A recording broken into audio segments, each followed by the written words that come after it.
KTM గురించి ప్రస్తావన ఎప్పుడు వచ్చినా కూడా అదొక చప్రీ బైక్ అని చెప్పి దానికి ఒక ముద్ర వేసిండ్రు. ఎవడైనా పొరపాటున బండి కొంటానంటే కూడా ఇజ్జత్ కంప్లీట్ గా తిత్తుండ్రు.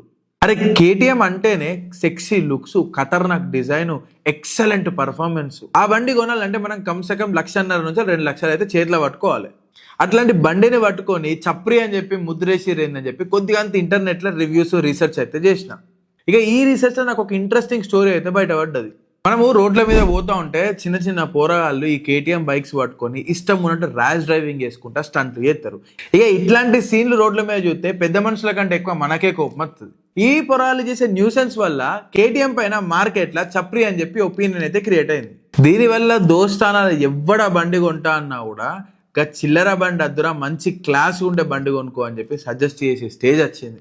ఈ మొత్తం సినారియో నుంచి మనం ఏం అర్థం చేసుకోవచ్చు అంటే, మన ప్రోడక్ట్ సర్వీస్ ఎంత మంచిగా ఉన్నా సరే ఎండ్ కన్జ్యూమర్ ఎవడైతున్నాడో వాడు దీన్ని కరెక్ట్ గా వాడకపోతే మన బ్రాండ్ రెప్యుటేషన్ కూడా పడిపోతుంది. బిజినెస్ చేసే మీ అందరూ కూడా జాగ్రత్తగా ఈ విషయాన్ని గుర్తుపెట్టుకొని రైట్ కస్టమర్స్ కి రైట్ ప్రోడక్ట్ ని ప్రొవైడ్ చేయండి. ఇక మీకు బిజినెస్ లో ఏ హెల్ప్ కావాలన్నా కూడా నాకు మెసేజ్ చేయండి, ఖచ్చితంగా హెల్ప్ చేస్తాం. దయచేసి ఈ రీల్ ని మీ కేటీఎం ఓనర్ ఫ్రెండ్స్ కి అసలే షేర్ చేయకూడదు, చాలా ఫీల్ అవుతారు.